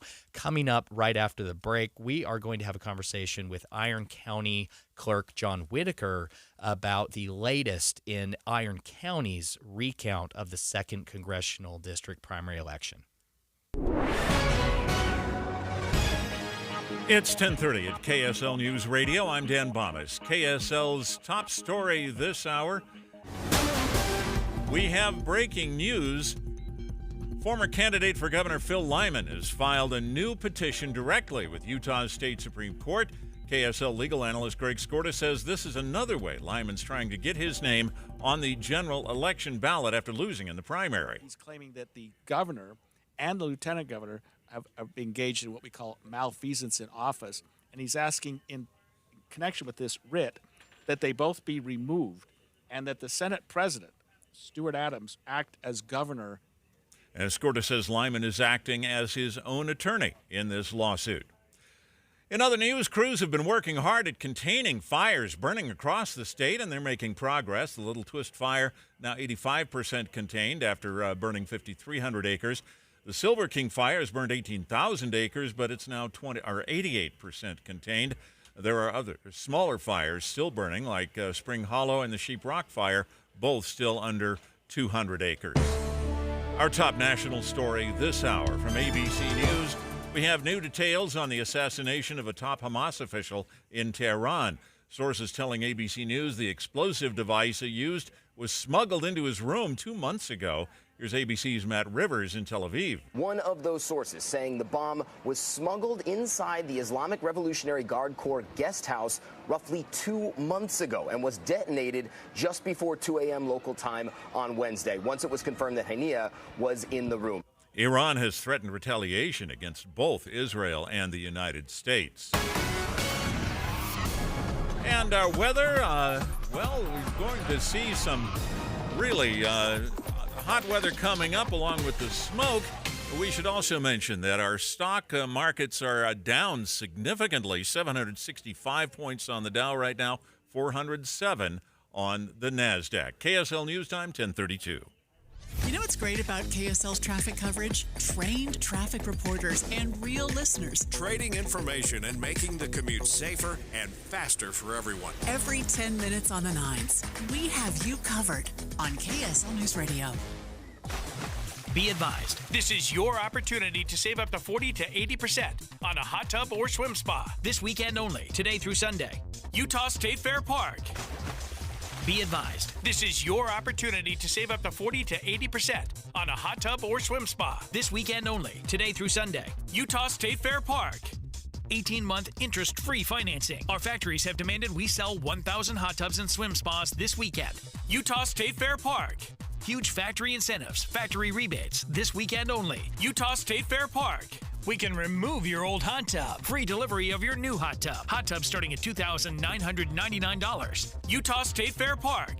Free delivery of your new hot tub. Just relax and enjoy. Utah State Fair Park. Today, 2 p.m. to 8 p.m. Saturday, 10 a.m. to 8 p.m. Sunday, 10 a.m. to 6 p.m. Free admission, free parking, free delivery. Utah State Fair Park. Call 833-SPA-SALE or visit hottubandSwimSpaSale.com. The movie show broadcasting live today from Hale Center Theater. It's August, the beginning of August. That means it's time to get your season tickets for the 2025 season, the 40 years of Hale Center Theater. Sally Dietlein, we've talked a little bit already about the lineup you've got coming next year. First of all, I love it with being the movie show. All but one of these are movies. Yes. They sprang from movies. I mean, Little Women have been movies. I mean, it's the been multiple famous movies. This is going to be as good as any of those, I'm sure. Oh, no, better. We're better than movies. Better. Come on. Prince of Egypt is unbelievable. It is such a beautiful story. And stage, again, what we can do here at this theater is breathtaking. A sandstorm? I mean, should we? Wait to see what Casey comes up with. Oh, he's crazy. Just amazing. Finding Neverland, again, as a movie. And before that, it was a stage play, which I can talk about later. But there's so much information here. 12 Angry Men is one of my secret favorites. As you said, it was one of the 100 best movies Best films of all time. And I'm telling you, that script holds today like crazy. It's a little secret favorite of mine. And you finally got it. And we finally got it. We got Footloose, the musical, which again was a movie. And the musical comedy Murders of 1940 just sounds fun, right? It is hysterical. So much fun. Sister Act was another movie. You've done Sister Act before. We have done it before, and it was gorgeous. Such a hit. It was so much fun. And so we're going to be doing all of that. And right now, I can't wait to tell you more about the show that we're doing right now on our stage. It is the last piece that Marvin Hamlish ever wrote. And Marvin Hamlish did The Way We Work, a chorus line. He's one of the major writers of all-time composers. Yeah. And also Jerry Lewis, his story, and Rupert Holmes. And so we have that piece. We're the only second. We're talking about the Nutty Professor. Third time we've ever done the Nutty Professor, and it is fantastic. It's on stage right now.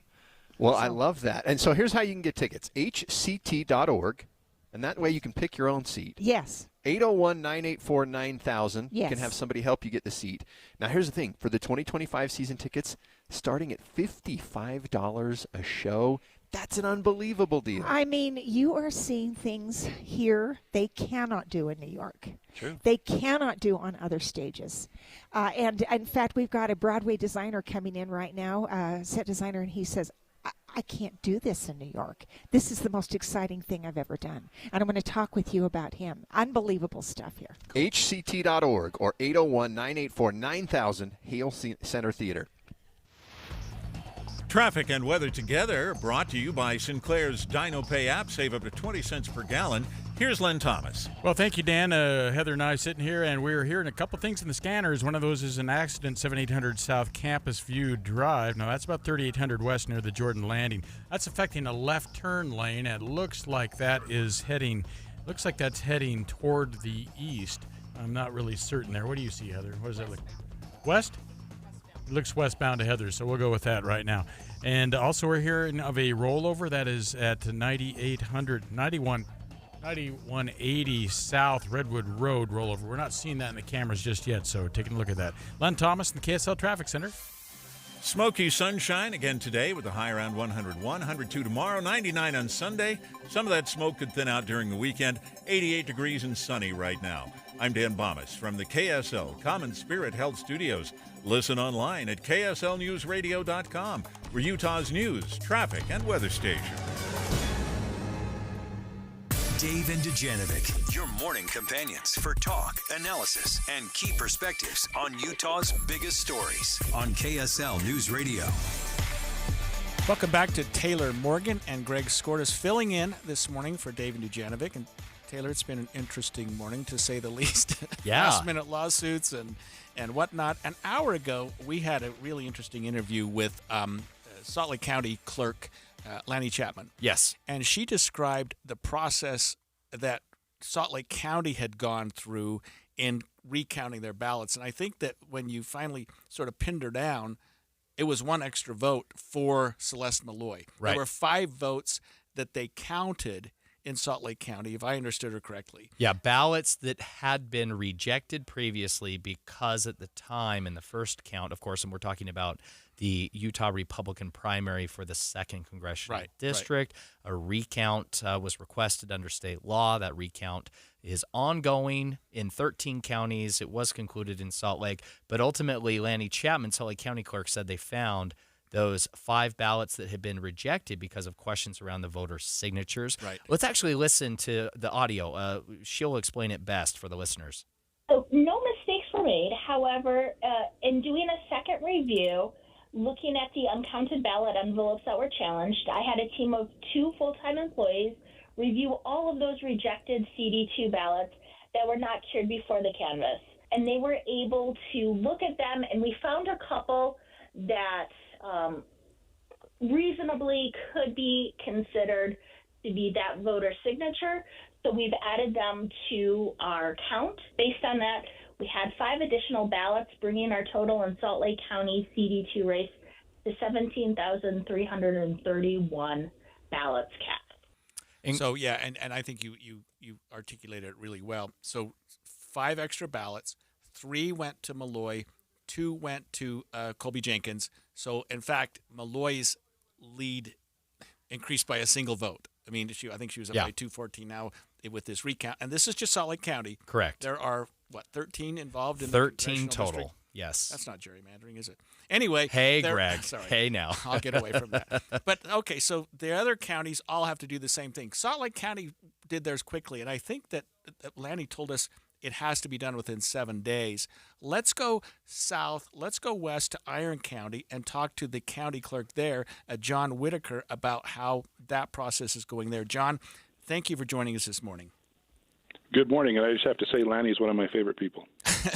That's good because she mentioned that Taylor Morgan was one of her favorite people. So hopefully we'll feel the love with you later, too. I do have to say, John, and I want to give a shout-out to all of you county clerks. Oh, yes. Here in Utah, as you know, some of our listeners may know, some may not know, our elections in Utah are administered independently by our 29 county clerks. It is probably the most difficult and most thankless job in Utah as an elected official, at least. It is a ton of work, John, so really a huge thank you to you and your team, your staff there, for not only running the election in the first place, doing a tremendous job with that, but also for doing this recount to make sure that we all have confidence in our elections. So thank you so much. Yeah. And can you tell us, what is the latest, what is the status of the recount of the 2nd Congressional District primary in Iron County? Yeah, and I just wanted to say, too, I love when we as the clerks can get together. It's just a tremendous group of people, and I often stand before them and say, you guys are the heroes of democracy, and I get a little teary-eyed. I mean, I couldn't agree more. Yeah. So in Iron County, we actually completed the recount. We were preparing to do our canvass yesterday, and there was a couple other counties that had discovered a little bit of a problem. We didn't have that same problem, but out of an abundance of caution, I suggested to the commissioners that we delay our canvass until Monday, which, as you were mentioning before, that is the 7 days. So that's the deadline for us to have that recount completed and the canvass submitted to them. And you mentioned, John, the 2 counties are Tooele County and Washington County.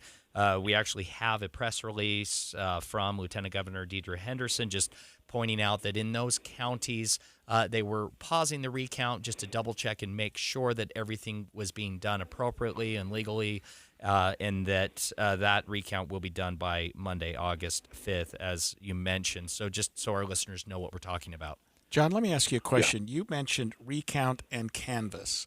Tell our listeners and me what the difference is. Yeah.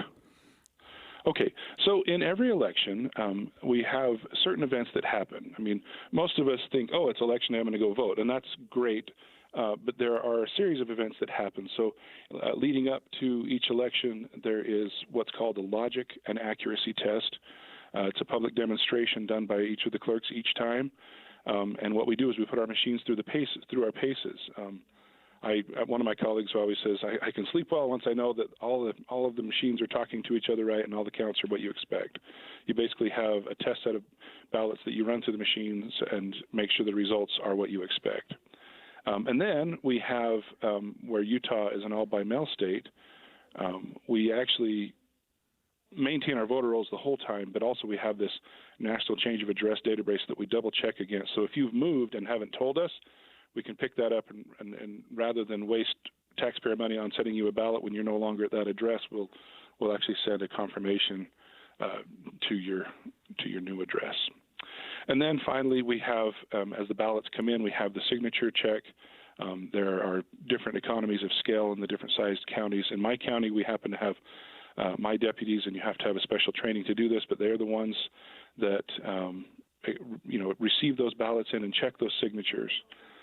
And then as we go through that process, you have the election day stuff, in-person voting, and then you have 7 to 14 days after the election, you have what's called the canvass. And this is the way it's been for some time. You have election day and then sometime after the canvass.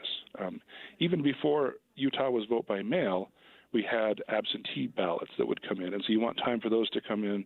You want time for the clerks to be able to process provisional ballots so that if you come in on election day and show your ID, and it's basically getting registered to vote and voting at the same time, we make sure that all that's good. Once we've gotten all of the election particulars taken care of, then we get to the day of the canvass. The canvass is the time when the election officer stands before the board of canvassers, and in Utah, it's typically the county clerk and the county commissioner, county council.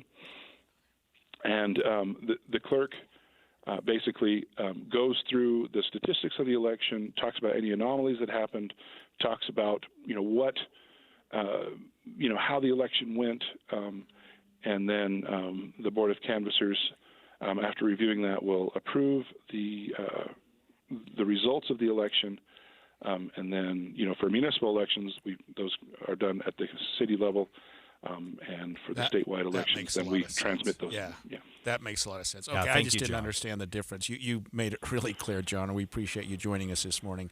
Thank you, and good luck with the final counting and the canvassing there in Iron County. Yeah, thank you again, John. When we come back after the break, it's Olympic time and it's also movie show time. We're going to combine those in one segment. I love it, Greg. Stay with us. Finally Friday.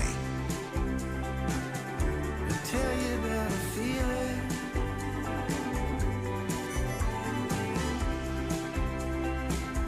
I lose it in a crowd. With Dave and Dujanovic. Tiny voice repeating. Moon behind the clouds. It's the movie show, guys, and we are live at Hale Center Theater, the movie show about 15 minutes away from starting. We're joined now by Sally Dietlein. Sally, hct.org. You can go right now. You can see the list of the 40th anniversary and 2025 season tickets. This is the time of year where all the ticket holders are excited because the mailing's on the way. I haven't got mine yet. I'm assuming it's going to be in my mailbox when I get home. So I can start to work on my wife and say, okay, which one of these are we going to? And No. Which one you're going to buy day season of these tickets. we're going to go to each one of these. There we go. I think that's what I meant to say. Yes, get it right. Absolutely. No, this is so fun because the sales actually started in June to existing season ticket holders. So they had the time to ramp up and get them and get the extra. We couldn't announce Frozen, though, until August 1. And at August 1, it opens to general season tickets. So, out of the gate, I want you to know that we had people. We announced at midnight on August 1 that Frozen was coming in. We had an obscene amount of tickets purchased in the first 20 minutes. People were actually staying awake. At midnight? At midnight. Wow. It was the craziest thing, and it has been nuts. So what I'm saying is out there in Movie Land world and theater world and Hale Center Theater world, and those of you who haven't been here, this is really a great time to get those tickets so you can, all the seats are good, but get the seats that you be able to get those seats together. Get the days that you want, and too. get the days that you want and the times you want. I would get on this really, really quick because I am telling you, this season is selling like hotcakes, and there's a reason. This is a great season. I'm just going to list fast. Little Women, Prince of Egypt, Finding Neverland, 12 Angry Men, Footloose, The Musical Comedy Murders of 1940, Sister Act, and Frozen.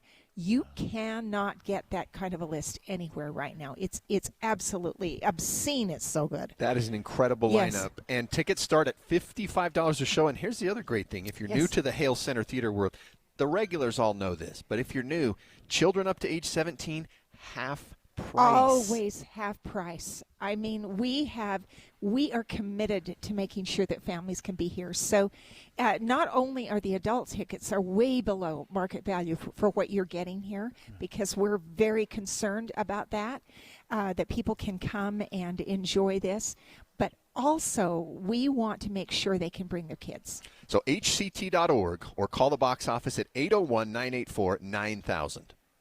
Dan owed an unbelievable amount of money to the IRS. I got behind on my taxes. It's a horrible feeling. He was in denial. And when I got those letters from the IRS, you wanted to act like they didn't exist. Finally, Dan turned to Optima Tax Relief, the leading tax resolution firm. A-plus rated by the Better Business Bureau, they've resolved over $1 billion for their clients. Optima got me a settlement with the IRS. These people are really people-friendly. It was every bit of a new lease on life for me. The fast action and the great results made Dan's head spin. I felt like I was in a dream, but it's real, and I have paperwork to prove it. They got the job done, and life is good. For tax help you can trust, call Optima now for a free consultation. If you're worried about what's going to happen with the IRS, stop worrying. Make the call now. Call 800-343-6460. 800-343-6460. 800-343-6460. Optima Tax Relief.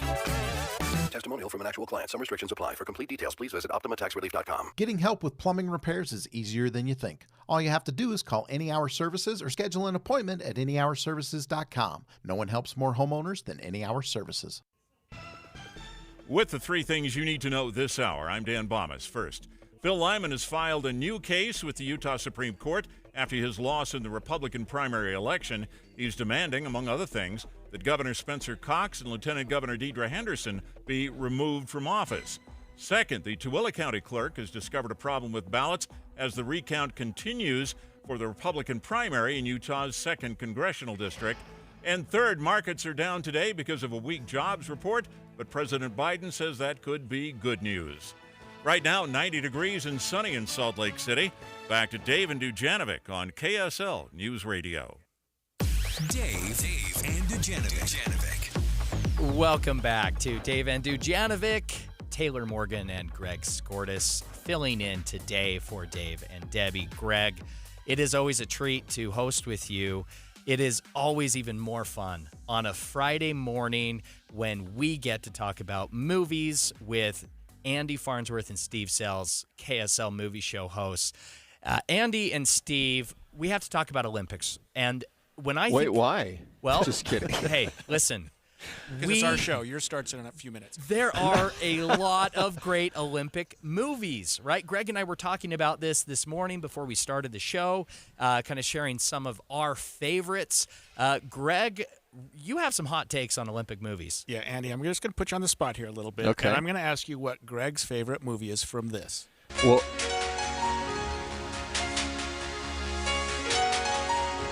now I fully intend to see this movie someday. Oh, you're kidding me. I've never You're seen it kidding. either. No, I've you never guys, Chariots of Fire. This is not happening. Chariots of Fire, the greatest Olympic movie ever made. I would not necessarily agree. It's true, too. I've never seen the movie because I'm not 70. No offense. Oh, wow. Yeah, wow. that was. I want to learn to run like that guy that does the windmill arms. That was hilarious. Yeah, and they're running on the beach. They got their little white shorts on, and I'm not going to just. yeah, why don't they run the Olympic races on the beach, you know? That'd be fun. Maybe the Greeks did. Through a jungle might be. Everybody's so Have you obsessed ever- with have you getting ever- records, they don't think about what's the good photograph. Like, how does it look on camera when you do these different Olympic events? That's But- why they were on the right track with swimming in the Seine this year in Paris, you know? Did anybody make it to the end? Have you ever actually run in sand on the beach? Because I've done it, and No I'll tell world you records what. no. It's no, not fun. definitely not. Okay, I think my favorite Olympic movie is maybe a little more recent and a whole lot better. See, Who do you play for? Play for the United States of America. Was that Mike Eruzione? you got it. Have you seen that one? I have seen Miracle, yes. That is a miracle. I've actually seen a lot of the movies on the Olympic list. Chariots of Fire is like 5 hours long, and I was a kid when it came out. I was like, I'm not going to invest 5 hours into Chariots of Fire. Good song. It's not my Probably favorite and it movie. gives you a good cry. It gives you a good cry. Now, here is the last sound. This movie, I think, is particularly relevant right now, given what the U.S. Olympic team has just done for the first time in 64 years in Paris. See if you get this one. Technique is more important than power. You have to be able to pull a perfect oar stroke after stroke. It's called swing. When all 8 are rowing in such perfect unison that no single action is out of sync with the rest of the boat, then you aren't fighting each other. You're moving with less effort. What's that movie? I feel like the title was in The Lion. Yeah, there you go. Right. Most yes. of it. But yeah, the Boys in the Boat, I actually saw. Okay, so I haven't seen some, but I saw Boys in the Boat twice. I liked it that much. It's good. Well, if you could sit through that twice, you can sit through Chariots of Fire once. Once. No, I doubt it. I doubt it. I was Okay. able to watch Boys in the Boat on different days. Okay. There you But go. there are a lot of good movies. In fact, speaking of that, just within the last year, we had Boys in the Boat. Yeah. And then we had Young Women in the Sea. A must watch. Have you seen that Great. one yet? It just came to Disney Plus. I But have not. Daisy Ridley, and she medals in the Olympics. I mean, the whole thing's not about the Olympics. It's more about her swimming the channel. But she is an Olympian, and it highlights how far athletes have come in a century to how they're to actually treated. allowing them to swim. They didn't even get to train. They had to go sit in their quarters because they were women folk, and then that's all the right. boys were training up on the deck on their way to the on games. the ride over, yeah. Okay, but so Andy and Steve, we're assuming that the movie of the week does not have an Olympic theme, and that we kind of had to usurp you a little bit here, but that you've got a movie of the week that you want to talk to us about, correct? Yeah, we're kind of split because two movies that are both going to probably appeal to different audiences, but both kind of have big names. Yeah. Trap, which is an M. Night Shyamalan film. Yeah, with Josh Hartnett. Yeah, remember Pearl Harbor guy, Josh Hartnett, for the other pilot that wasn't Ben Affleck? Hey, he's I kind of had- actually like that These movie. guys Unpopular know these movies opinion. upside and I down. enjoyed that movie. Yeah. And then we've got one called Harold and the Purple Crayon with Zachary Levi playing the children's book character. And, how do you take a 12, 15-page children's book and turn it into a 90-minute movie? You don't. You just make it a sequel to the book. Even then, you still have to pad. And there was some padding, and mercifully they kept it to 90 minutes. But but you got two different choices like that. Neither of them are terrible, but also neither of them really rise to greatness. I enjoyed watching. Steve and I both did a double feature yesterday, and we watched both of them back to back because they didn't screen them for critics, which by the way is never a good sign. Yeah. Okay, so tell us about Trap. What's it about? Well, Trap is basically, Shyamalan's thing is he always has a twist. Well, the twist is right out of the gate when we find out that Josh Hartnett is a serial killer. He's taken his daughter to a concert, like a Taylor Swift thing, and the cops know he's going to be there, and so the idea is they surround the place and kind of squeeze in to try to figure out who in the arena is the serial killer, and Josh Hartnett's job is to try to avoid that. Don't want to spoil anything, but is M. Night in this movie? He often makes a cameo in his films. Oh, not only is he in it, but his daughter is one of the stars of the movie as well. Okay. Yes, she's the pop singer, Lady Raven. Yeah. Which is basically like a Taylor Swift type thing, or really just a pop princess from today. But she's actually Has a huge singer. Social media she wrote following. 14 songs for this film. So. Well, those were all originals. Those were hers. Yeah. Oh, okay. Okay, so good movie, not great movie. Let's talk about Harold and the Purple Crayon. Good movie? This is one, honestly, if you read it to your kids, or if you had it read to you, or you read it yourself, it's worth a watch. And if you have little kids, they'll enjoy it. The kids that were at the screening I was at. By the way? It's part animated and part live action. So the beginning of the movie begins in animation, and then when he comes into the real world, he turns into Zachary Levi. So if you like Shazam and you want to see Zachary Levi play a man-child, this is that movie. Yes. And it's cute, but it's not and like... Zooey Deschanel's in it. You wouldn't necessarily go to this for a date movie, or you wouldn't be like with your friends, like, you know what we should see? Harold and the Purple Crayon. Yeah, this is a kid's movie. Got it. So if I wanted to get my 9-year-old in the theater, get out of the smoky heat, that might be an option. Do you think he would last the 90 minutes? I think so. Yeah, a 9-year-old for sure. There was plenty of 9-year-olds laughing at the jokes that were in the movie. Although at my screening, there were kids doing laps around the theater, which was always fun. Steve loves it when that stuff happens. I just want to reach out, trip. Well, that kind of makes it fun, too. But it was lively. We can say that. A lively theater. But, I mean, if your kids haven't seen anything this summer, then there's probably some better options. Despicable Me, Inside Out 2. Oh, definitely Inside Out 2, yeah. Ooh, that you could do instead of Harold. But, I mean, Harold's not terrible, but it doesn't really rise up It's either. just okay. Okay, well, hey, we will all look forward to the movie show coming up next. Andy Farnsworth, Steve Sells, as always, thanks so much for joining us. Thanks, guys. Thanks. Greg, great show we've had today here, filling in for Dave Noriega and for Debbie Dujanovic. Listeners, stay right here for the movie show and much more to come on KSL News Radio. Have a great weekend.